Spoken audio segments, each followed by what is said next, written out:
Custom duty rationalization. Our custom duty policy should have the twin objective of promoting domestic manufacturing and helping India get on to global value chain and export better. The thrust now has to be on easy access to raw materials and exports of value-added products. Towards this, last year, we started overhauling the customs duty structure, eliminating 80 outdated exemptions. I also thank everyone who responded overwhelmingly to a crowdsourcing call for suggestions on this revamp. I now propose to review more than 400 old exemptions this year. I repeat, I now propose to review more than 400 old exemptions this year. We will conduct this through extensive consultations, and from 1st October 2021, we will put in place a revised customs duty structure free of distortions. I also propose that any new customs duty exemptions, therefore, henceforth will have validity up to 31st March following 2 years from the date of the issue. Electronic and mobile phone industry. Domestic electronic manufacturing has grown rapidly. We are now exporting items like mobiles and chargers. For greater domestic value addition, we are withdrawing a few exemptions on part of chargers and sub-parts of mobiles. Further, some parts of mobiles will move from nil rate to a moderate 2.5%. Iron and steel. MSMEs and other user industries have been severely hit by a recent sharp rise in iron and steel prices. Therefore, we are reducing customs duty uniformly to 7.5% on semis, flats, and long products of non-alloy, alloy, and stainless steels. To provide relief to metal recyclers, mostly MSMEs, I am exempting duty on steel scrap for a period up to 31st March 2022. Further, I am also revoking ADD and CVD on certain steel products. Also, to provide relief to copper recyclers, I am reducing duty on copper scrap from 5% to 2.5%. Textiles.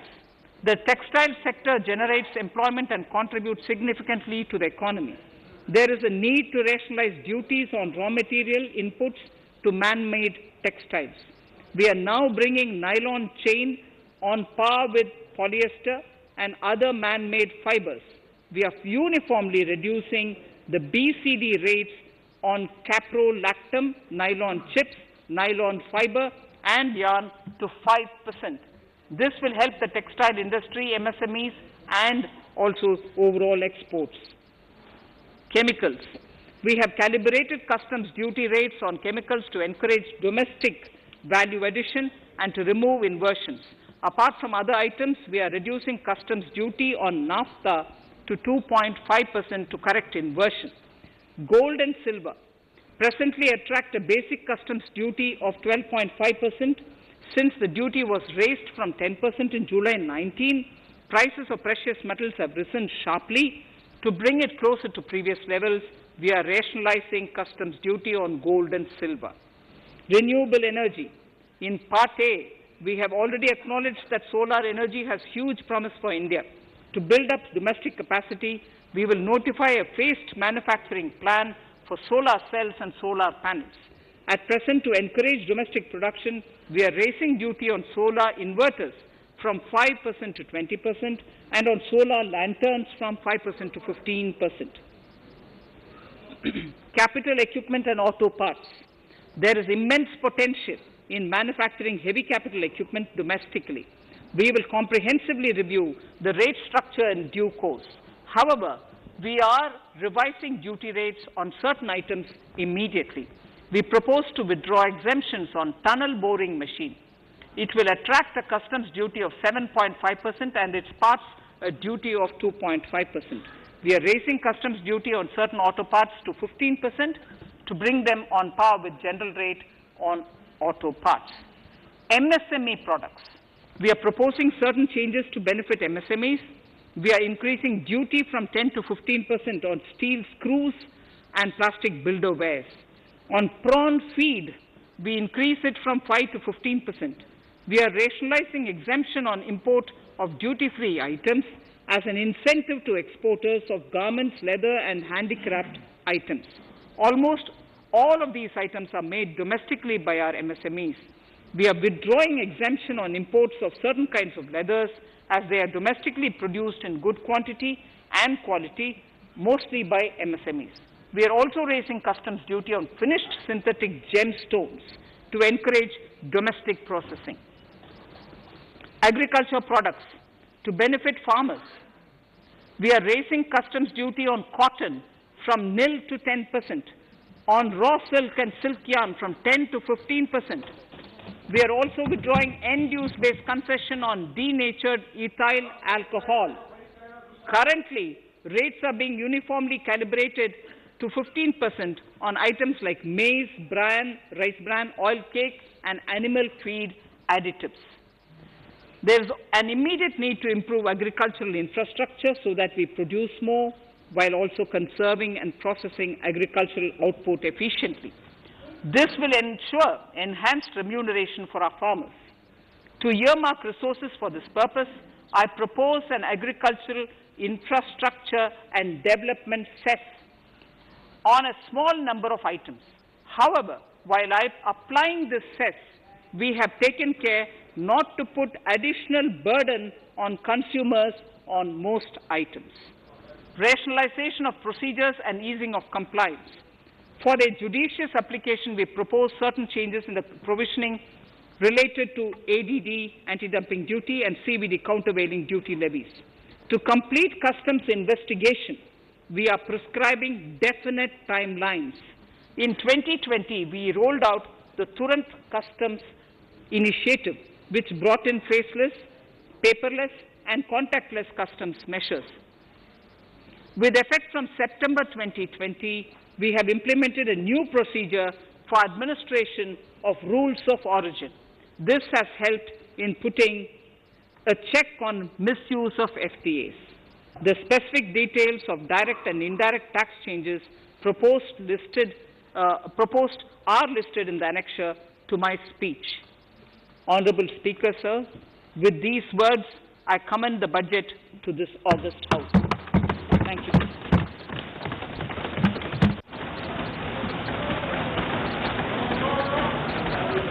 Item number 1, माननीय मंत्री जी, item number 1. Sorry, I don't have it with me. Sir, I wish to place on table the 15th Finance Commission report.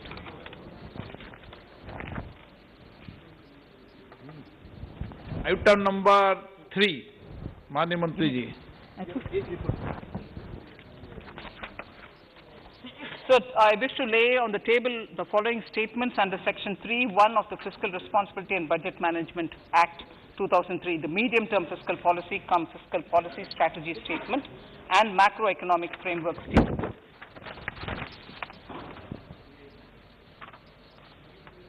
Item number 4. So I wish to seek your permission to move for leave to introduce the Finance Bill 2021. प्रश्न ये कि विधेयक को पुनर्स्थापित करने की अनुमति प्रदान की जाए। के पक्ष में हाँ कहें, जो सदस्य के विरोध में ना कहें। मेरे विचार में निर्णय हाँ वालों के पक्ष में हुआ, हाँ वालों के पक्ष हुआ। माननीय मंत्री जी विधेयक को पुनर्स्थापित करें।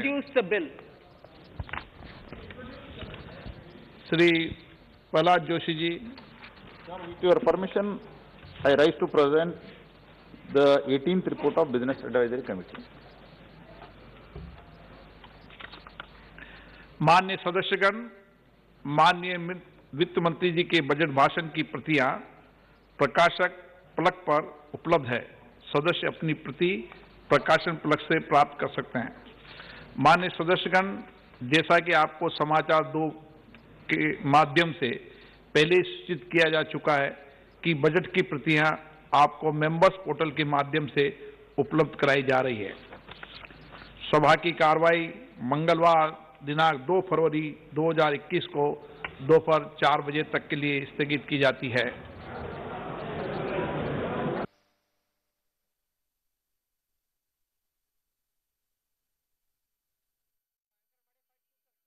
ಕೇಂದ್ರದ ಬಜೆಟ್ ಮಂಡನೆಯಾಗಿದೆ. ಹಿರಿಯ ನಾಗರಿಕರಿಗೆ ದೊಡ್ಡ ಮಟ್ಟದ ರಿಲೀಫ್ ಅನ್ನು ಕೊಟ್ಟಿರುವಂತಹದ್ದು.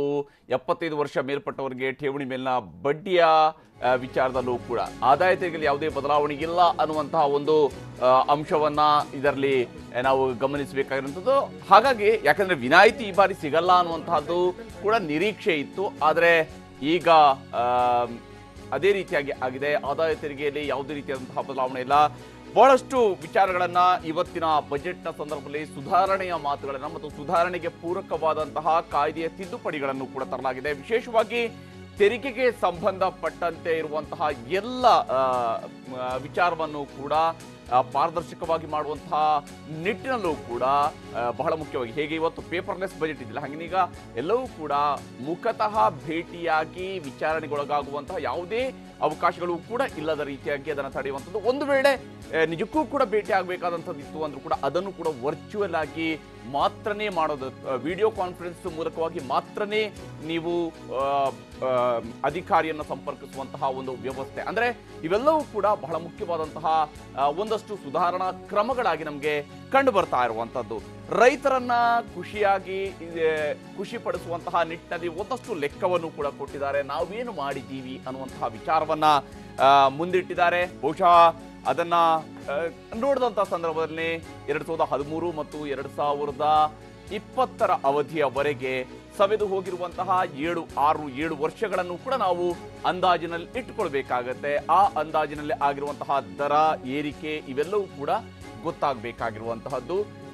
ಇದು ಒಂದು ಬಹಳ ಮುಖ್ಯವಾಗಿರ್ತಕ್ಕಂಥ ಅಂಶ. ಮತ್ತು ಬಹಳ ಮುಖ್ಯವಾಗಿ ವೆಹಿಕಲ್ಗಳ ವಿಚಾರಕ್ಕೆ ಸಂಬಂಧಪಟ್ಟಂತೆ 15 ವರ್ಷ ಮೇಲ್ಪಟ್ಟಿರುವಂಥದ್ದು ಏನು ಸಾರ್ವಜನಿಕ ಬಳಕೆಗಾಗಿ ಮಾಡುವಂತಹ ಒಂದು ವೆಹಿಕಲ್ಗಳಿರ್ತವೆ ಮತ್ತು ಖಾಸಗಿಯಾಗಿ ಅಂದ್ರೆ ವೈಯಕ್ತಿಕವಾಗಿ ಬಳಕೆಯಲ್ಲಿರ್ತಕ್ಕಂತಹ ವಾಹನಗಳು 20 ವರ್ಷ, ಇವುಗಳನ್ನ ಸ್ಕ್ರಾಪ್ ಪಾಲಿಸಿಯ ಅಡಿಯಲ್ಲಿ ತರಲಾಗಿದೆ. ಕೋವಿಡ್ ಸೆಸ್ ವಿಧಿಸದಿರೋದಕ್ಕೆ ಈಗ ಕೇಂದ್ರ ಸರ್ಕಾರ ನಿರ್ಧರಿಸಿದೆ. ಯಾಕಂದ್ರೆ ಕೋವಿಡ್ ಸೆಸ್ ಅನ್ನ ಹಾಕಬಹುದು ಅನ್ನುವಂಥದ್ದು ಇತ್ತು. ಯಾಕಂದ್ರೆ ಉಚಿತ ಲಸಿಕೆ ಪೂರೈಕೆಯ ದೃಷ್ಟಿಯಿಂದ ಈ ಒಂದು ಕೋವಿಡ್ ಸೆಸ್ ಅನ್ನ ಹಾಕಬಹುದು ಅನ್ನುವಂತಹ ಒಂದು ನಿರೀಕ್ಷೆ ಇತ್ತು. ಬಹಳಷ್ಟು ಇದರ ಬಗ್ಗೆ ಚರ್ಚೆಯೂ ಕೂಡ ನಡೀತಾ ಇತ್ತು. ಆದ್ರೆ ಕೇಂದ್ರ ಸರ್ಕಾರ ಈ ವಿಚಾರವನ್ನ ಮುಟ್ಟೋದಿಕ್ಕೆ ಹೋಗಿಲ್ಲ. ಕೋವಿಡ್ ಸೆಸ್ ಅನ್ನ ವಿಧಿಸದೆ ಇರುವಂತಹ ತೀರ್ಮಾನಕ್ಕೆ ಬಂದಿದೆ. ಈ ಮೂಲಕವಾಗಿ ಹೆಚ್ಚು ಭಾರವನ್ನು ಹೊರಿಸುವುದರ ಕಡೆಗೆ ಕೇಂದ್ರ ಸರ್ಕಾರ ಈ ಬಜೆಟ್ನಲ್ಲಿ ಆಸಕ್ತಿಯನ್ನ ತೋರಿಲ್ಲ. ಉದ್ಯಮ ವಲಯವನ್ನ ದೃಷ್ಟಿಯಲ್ಲಿಟ್ಟುಕೊಂಡು ಕೂಡ ಸಾಕಷ್ಟು ಯೋಜನೆಗಳ ಬಗ್ಗೆ ಪ್ರಸ್ತಾಪ ಆಗಿದೆ. ವಿಶೇಷವಾಗಿ ಈ ಬಾರಿ ಕೋವಿಡ್ ಸೆಸ್ನ ಬಗ್ಗೆ ಬಹಳ ದೊಡ್ಡ ನಿರೀಕ್ಷೆ ಇತ್ತು. ಹಾಕಿ ಬಿಡ್ತಾರೆ, ಕೋವಿಡ್ ಸೆಸ್ ಇದ್ದೇ ಇರುತ್ತೆ, ಈ ರೀತಿಯಾದಂಥ ಒಂದು ನಿರೀಕ್ಷೆ ಇತ್ತು. ಆದರೆ ಕೋವಿಡ್ ಸೆಸ್ ಅನ್ನ ಈ ಬಾರಿ ಹಾಕದೇ ಇರುವಂತಹ ಅಂದ್ರೆ ಅಥವಾ ಅದನ್ನ ಅಂಥದ್ದೊಂದು ಹೊಸ ಸೆಸ್ ಅನ್ನ ವಿಧಿಸದೇ ಇರುವಂತಹ ತೀರ್ಮಾನಕ್ಕೆ ಕೇಂದ್ರ ಸರ್ಕಾರ ಬಂದಿದೆ. ಇದರ ಬಗ್ಗೆ ಯಾವುದೇ ಪ್ರಸ್ತಾಪ ಇವತ್ತಿನ ಬಜೆಟ್ನಲ್ಲಿ ಇರಲಿಲ್ಲ. ಹಾಗಾಗಿ ಇದೊಂದು ರೀತಿಯಾದಂತಹ ಎಲ್ಲೋ ಬಂದ್ಬಿಡುತ್ತೇನೋ ಅನ್ನುವಂತಹ ಒಂದು ಆತಂಕ ಇತ್ತು. ಅದು ಕೇವಲ ಇಂತಹ ವರ್ಗಕ್ಕೆ ಮಾತ್ರ, ಹೆಚ್ಚಿನ ಆದಾಯ ಇರುವಂತಹ ಗ್ರೂಪ್ಗೆ ಮಾತ್ರ ಅನ್ನುವಂಥದ್ದು ಏನು ನಿರೀಕ್ಷೆ ಅದು ಕೂಡ ಇಲ್ಲ ಅನ್ನುವಂಥದ್ದು ಈಗ ಸಿಕ್ಕಿರುವಂಥದ್ದು. ಹೀಗೆ ಬಹಳ ಮುಖ್ಯವಾಗಿ ಸಾಕಷ್ಟು ವಿಚಾರಗಳ ಬಗ್ಗೆ ಇವತ್ತಿನ ಬಜೆಟ್ನಲ್ಲಿ ಇರುವಂತಹ ಅಂಶಗಳನ್ನು ನಾವು ಗಮನಿಸ್ತಾ ಇದ್ವಿ.